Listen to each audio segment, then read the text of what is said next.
बोले परम पूजनीय परम श्रद्धेय गुरुदेव श्री आशुतोष महाराज जी की जय। श्री कृष्ण बलदेव की जय। सांचे दरबार की जय। जय।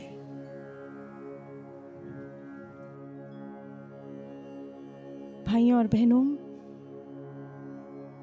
आज तक हमने भगवान शिव के अनेकानेक स्वरूपों के बारे में सुना होगा, पढ़ा होगा, परंतु आज इन सब से अलग हम भगवान के एक बहुत ही अद्भुत से अनोखे से रूप के बारे में आपसे चर्चा करने जा रहे हैं। और वह रूप है महादेव का एक पदा स्वरूप। जानते हैं, इस स्वरूप में महादेव अपने दोनों पैरों पर नहीं खड़े, बल्कि मध्य में बीचों बीच उनका केवल एक पैर, एक पद दर्शाया गया है, जिस पर वे पूरी दृढ़ता के साथ पूरा संतुलन बनाकर खड़े हैं।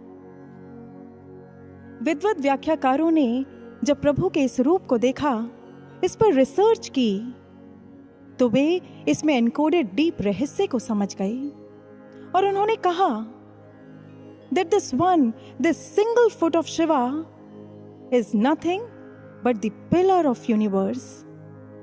कि भगवान शिव का यह एक पद, ये कोई साधारण पद नहीं है, बल्कि ये एक ऐसा आधारभूत स्तंभ है जिस पर ये पूरी सृष्टि, ये पूरा ब्रह्मांड टिका हुआ है। भाइयों और बहनों, एक बार यही प्रश्न श्री महाराज जी ने हमसे पूछा था। महाराज जी ने कहा, अच्छा बताओ तो ये पूरी सृष्टि किस पर टिकी हुई है? हम उस समय इस प्रश्न का उत्तर नहीं जानते थे, तो महाराज जी ने ही समझाते हुए कहा, देखो, ये पूरी की पूरी सृष्टि उस आदि नाम पर टिकी है। प्रभु का शाश्वत नाम ही इस सृष्टि का आधार है। और फिर हमें याद है, महाराज जी अपने आसन से थोड़ा सा आगे आए और हम पर गंभीर गहरी दृष्टि डालते हुए बोले, वही आदि नाम जिसे सद्गुरु अपने समस्त शिष्यों के भीतर प्रकट कर देते हैं, समझे कि नहीं? भाइयों और बहनों, हमें लगता है शायद आज यही बात हम सबके लिए भी समझने वाली है। देखिए, महादेव के इन शब्दों से यह बिल्कुल क्लियर हो गया कि भगवान शिव का वह एक पदा स्वरूप ये प्रभु के आदि नाम का प्रतीक है, जिस पर ये पूरी सृष्टि टिकी हुई है। और वही आदि नाम हमारे, आपके, हम सब के भीतर सुमिरन के रूप में समाया है, जिसे महाराज जी ने प्रकट भी कर दिया है। और देखिए, भगवान का यह स्वरूप, ये सटीक कितना है। भगवान शिव का केवल एक पद, और वो भी मध्य में, बीचों बीच। क्यों? नॉर्मली आप जानते होंगे, एक इंसान की श्वासें दो चैनल से चलती हैं, ईड़ा और पिंगला, साइड चैनल्स। इन्हीं दो नाड़ियों से वो श्वास लेता भी है और छोड़ता भी है। परंतु जब हमें ज्ञान मिला, तो उसी क्षण, उसी समय महाराज जी ने इन दोनों चैनल से परे मध्य में एक सेंट्रल चैनल, जिसे हमारे शास्त्रों में सुषमना कहा गया, उसे जागृत कर दिया। और यही नहीं, उस सुषमना के भीतर चल रहे उस सूक्ष्म आदि नाम, सूक्ष्म से भी सूक्ष्मतम उस स्वरूप को भी प्रकट कर दिया। और साधकों, जब हम भी महादेव की ही भांति अपने उस सेंट्रल चैनल, यानी अपने सुषमना को आधार बनाना सीख जाएंगे, जब हर आती जाती श्वास में सुमिरन को बसाना सीख जाएंगे, उस पे टिकना सीख जाएंगे, उससे कनेक्ट होना सीख जाएंगे, तब साधकों, यही सुमिरन हमारे लिए भी पिलर ऑफ एग्जिस्टेंस बन जाएगा। यानी हमारे संपूर्ण व्यक्तित्व का, हमारी पर्सनालिटी का ऐसा आधारभूत स्तंभ, जो हमें किसी भी परिस्थिति में डिगने नहीं देगा, डगमगाने नहीं देगा। साधकों, देखिए, भगवान शिव ने अपने इस एक स्वरूप से हम साधकों को सुमिरन करने की कितनी सुंदर, कितनी गहरी प्रेरणा दे दी। परंतु आज हम सब अपने आप से एक प्रश्न करें, एक ईमानदार प्रश्न। पूछें स्वयं से, आज हमें ज्ञान लिए कितना कितना समय हो गया है? किसी को 10 साल, 12 साल, 15, 20, 25 साल तक हो गए। आज हम पूछ कर देखें, क्या आज तक हम सुमिरन को अपना पिलर ऑफ एग्जिस्टेंस बना पाए? क्या हर आती जाती श्वास में सुमिरन को बसाना सीख पाए, उस पर कनेक्ट होना सीख पाए? नहीं साधकों, हम सब अपने बारे में जानते हैं। क्यों? क्योंकि शायद आज तक हमें सुमिरन के बेनिफिट्स ही नहीं पता। सुमिरन हमारे जीवन में कैसी क्रांति, कैसा बदलाव लेकर आ सकता है, हम यही नहीं जानते हैं। तो चलिए आज सुमिरन के ही कुछ एक बेनिफिट्स आपके साथ डिस्कस करते हैं। सबसे पहला लाभ वही जिसे महाराज जी ने हमारे लिए रिवील किया। कैसे? एक भजन के माध्यम से। आपको वो पंक्तियां याद होंगी, निकले थे मन से लड़ने को, बस त्रुटि यही एक कर डाली। निकले थे मन से लड़ने को, बस त्रुटि यही एक कर डाली। साधना खड़ग के संग सुमिरन की ढाल को लाना भूल गए, शिष्य धर्म निभाना भूल गए, शिष्य धर्म निभाना भूल गए। साधकों, जरा इन पंक्तियों के एक एक शब्द पर ध्यान दें। कहने में, सुनने में ये बहुत सी सहज सरल सी पंक्तियां लग सकती हैं, परंतु इनमें महाराज जी ने साधना सुमिरन का ऐसा गहरा कॉन्सेप्ट रख दिया है जिसे यदि लिखे तो ग्रंथ के ग्रंथ लिखे जा सकते हैं। क्या कहा? निकले थे मन से लड़ने को। आज हम देखें, हम साधकों की प्रायोरिटीज क्या हैं? इनफैक्ट हमारी जॉब प्रोफाइल क्या है?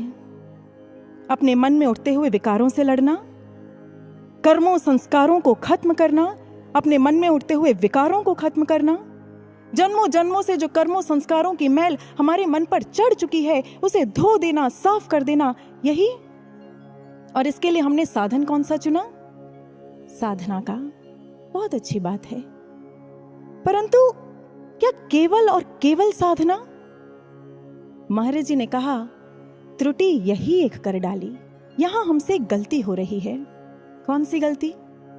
चलिए इसे एक छोटे से एग्जाम्पल से समझते हैं। मान लीजिए आपको एक कमरे की सफाई करनी है, ऐसे कमरे की जो 50 बाल्टी मिट्टी से भरा हुआ है। अब आप कमर कसते हैं और पूरी मेहनत मुशक्कत के साथ उसमें से 10 बाल्टी मिट्टी को निकालते हैं और बाहर फेंकना शुरू कर देते हैं। अब बताइए, आप उस कमरे को कितने दिन में साफ कर लेंगे? सिंपल है, 50 बाल्टी मिट्टी है, 10 बाल्टी बाहर निकाल रहे हैं, 5 दिनों में कमरा साफ हो जाएगा।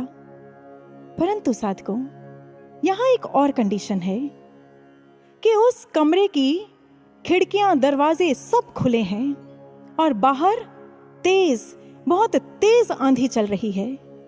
इतनी तेज कि जितनी हम मिट्टी बाहर निकाल रहे हैं उससे डबल मिट्टी वो अपने संग उड़ाकर उस कमरे में लेकर आ जाती है। अब बताइए, क्या आप कभी भी उस कमरे को साफ कर पाएंगे?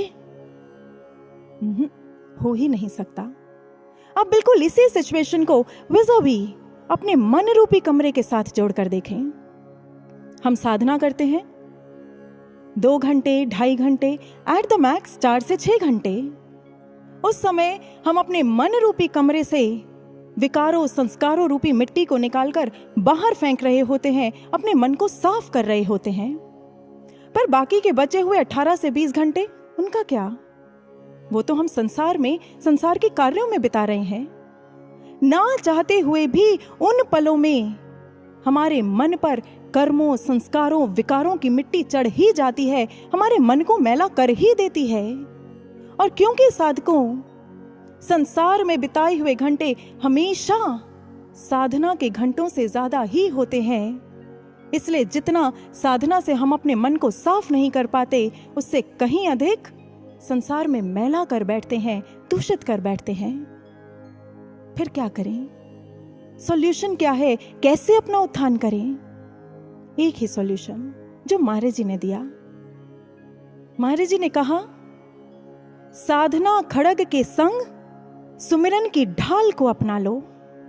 जहां साधना से पुराने विकारों संस्कारों को काट रहे हो, खत्म कर रहे हो, वहीं नए विकारों के आगे सुमिरन रूपी ढाल को लगा दो। माने जब भी संसार क्षेत्र में उतरो, कर्म क्षेत्र में उतरो, तो अपनी एक एक श्वास को गहरे और बहुत गहरे सुमिरन के साथ जोड़ दो, ताकि जैसे ही कोई विकार हम पर अटैक करे तो हमसे पहले सुमिरन रूपी ढाल उसका सामना कर ले, उसे वहीं रोक दे और हमारे मन तक पहुंचने ही ना दे, हमारे मन को मैला करने ही ना दे। साधकों, फिर देखना, धीरे धीरे करते करते साधना पुराने विकारों संस्कारों को खत्म करती चली जाएगी, काटती चली जाएगी, और सुमिरन नए विकारों को मन में घर करने नहीं देगा, मैला करने नहीं देगा। और बस धीरे धीरे करते करते ऐसे ही साधना और सुमिरन का ये यूनिक कॉम्बिनेशन ही हमारे मन को सुंदर, साफ, उजला करता चला जाएगा, हमें पता तक नहीं चलेगा। साधकों, ये है सुमिरन की महिमा। ये एक यूनिक रेवलेशन है। आज हम समझने का प्रयास करें। अगर हम अपनी साधना को पूर्ण रूप से फलीभूत करना चाहते हैं तो हमें समझना होगा कि हमें संग संग सुमिरन को भी अपनाना ही पड़ेगा। सुमिरन को नजरअंदाज नहीं किया जा सकता। ये सुमिरन का सबसे पहला लाभ है और सबसे इंपॉर्टेंट भी। चलिए बढ़ चलते हैं दूसरे लाभ की ओर। कहते हैं दक्षिण भारत में एक बहुत बड़े महान शिव भक्त हुए जिनका नाम था व्याघ्रपद। वे सदा अपने महादेव की पूजा अर्चना आराधना में लीन रहा करते थे। उनके मन में एक बहुत ही सुंदर सी अनूठी सी भावना थी कि मैं अपने प्रभु के चरणों में ऐसे पवित्र फूल चढ़ाऊं जिसे किसी भंवरे तक ने ना छुआ हो। इसलिए सुबह सुबह पौ फटने से भी पहले वे बीहड़ वनों में उतर जाते। वहां जाकर सूर्य की पहली किरण के साथ जैसे ही फूल खिलते वे उन्हें चुनते और लाकर अपने प्रभु के चरणों में अर्पित कर देते।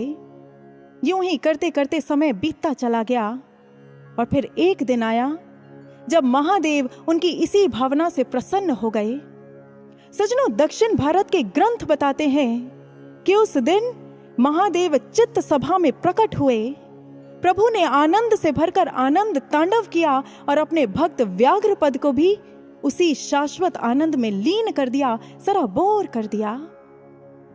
साधकों, यूं तो ये दक्षिण भारत का एक बहुत ही छोटा सा दृष्टांत है, किंतु यदि समझें तो ये सुमिरन के बेनिफिट्स का एक अलग ही, एक नया चैप्टर हमारे लिए खोल रहा है।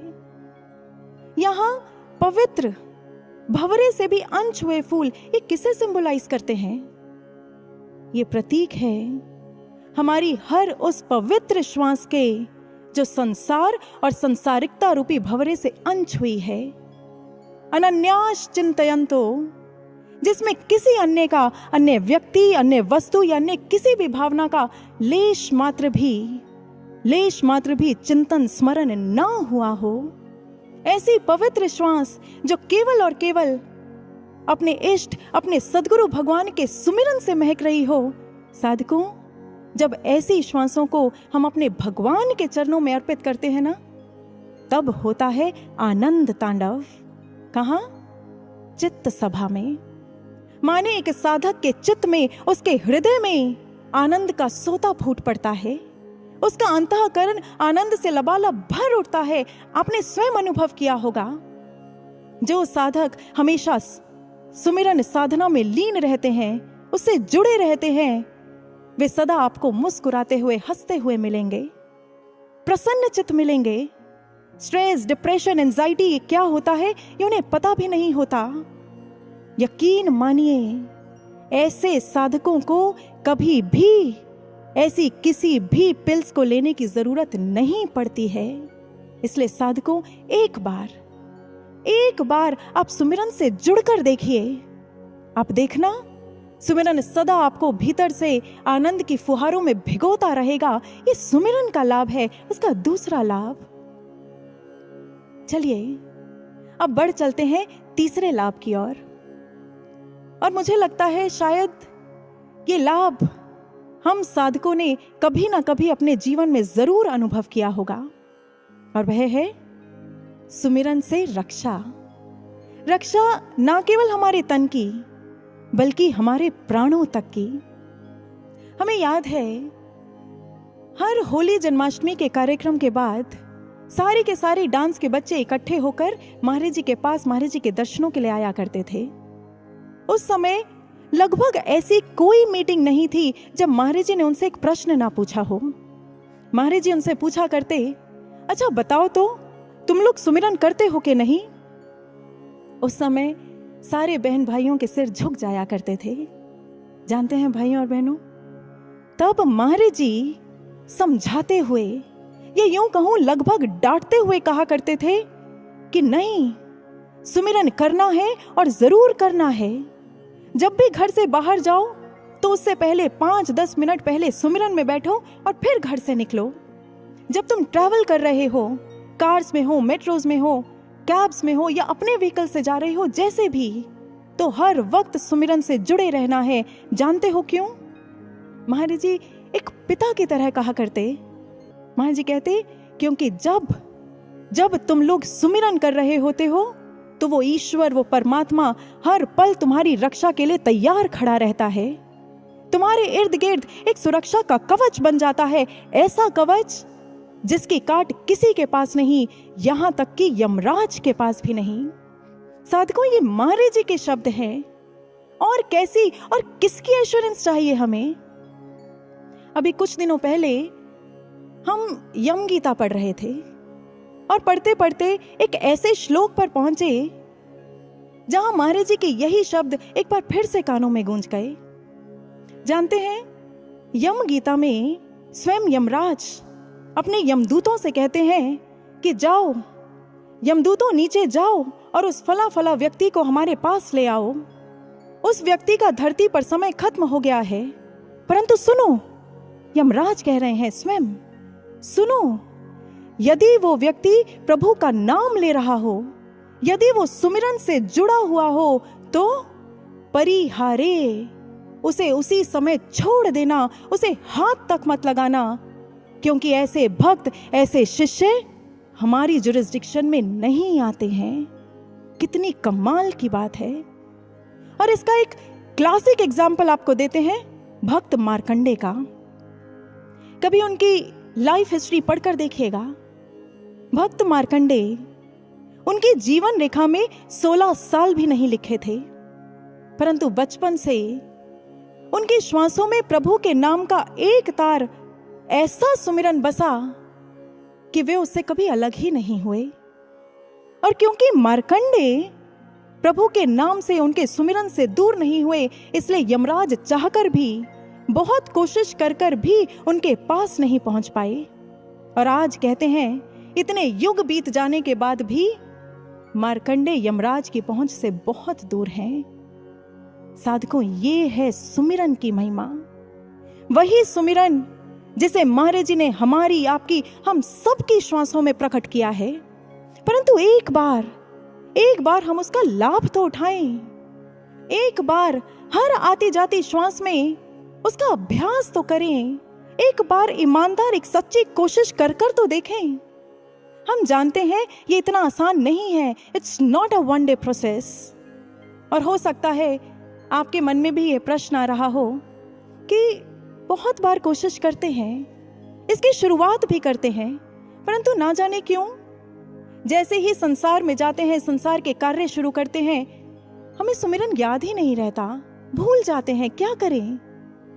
तो साधकों, आपकी इस समस्या का समाधान भी एक बार महाराज जी ने ही दिया था।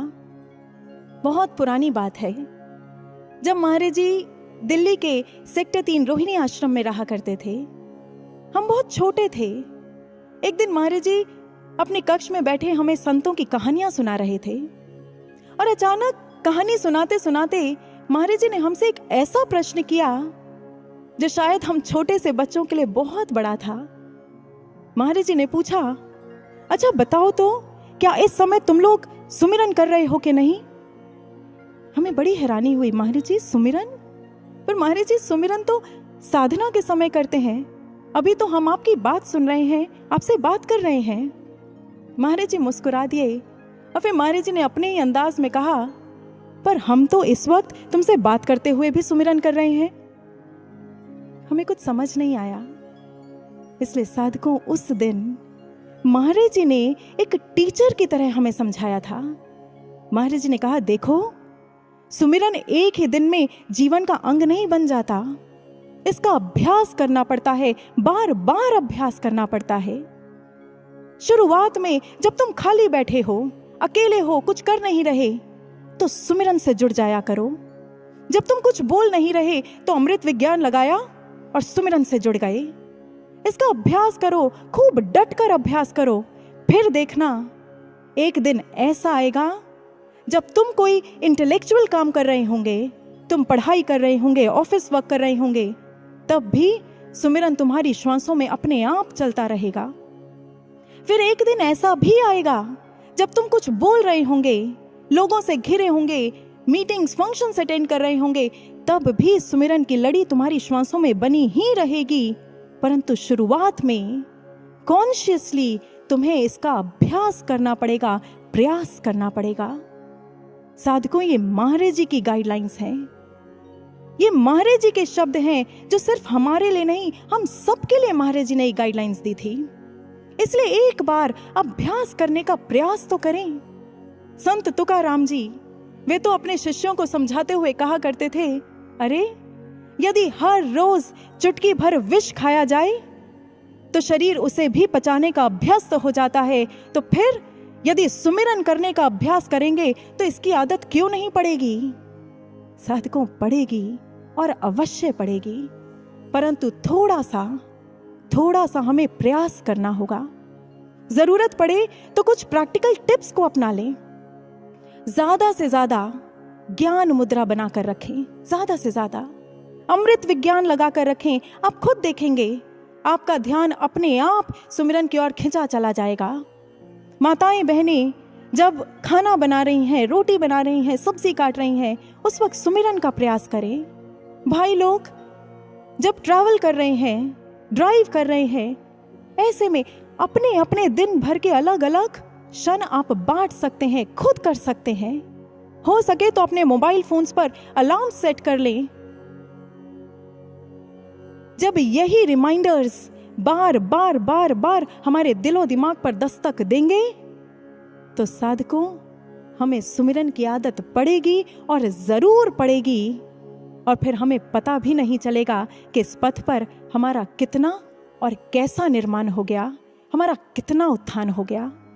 इसलिए साधकों, अब से ही सतत प्रयास करें, सुमिरन हर श्वास प्रश्वास करें। अब समय है कम, एहसास करें। यकीन मानिए, अब समय बहुत कम रह गया है। इसलिए अब साधना की खड़ग के साथ हमें सुमिरन की ढाल को अपनाना ही होगा। हर आती जाती श्वास में सुमिरन को बसाना ही होगा, उससे कनेक्ट होना ही होगा। और साथ ही साथ महाराज जी के श्री चरणों में एक प्रार्थना भी करनी होगी। वही प्रार्थना जो अभी हमने एक भजन के माध्यम से भी श्रवण की, कि हर घड़ी हर पल रहे सुमिरन तेरा, ऐसा बना दो सद्गुरु जीवन मेरा, ऐसा बना दो सद्गुरु जीवन मेरा। कि महाराज जी, हमारे प्रयासों को पूर्ण सफलता तभी मिलेगी जब आपका कृपा हस्त हमारे मस्तक पर होगा, उससे पहले नहीं। तो बोलिए, परम पूजनीय गुरुदेव श्री आशुतोष महाराज जी की जय, सांचे दरबार की जय।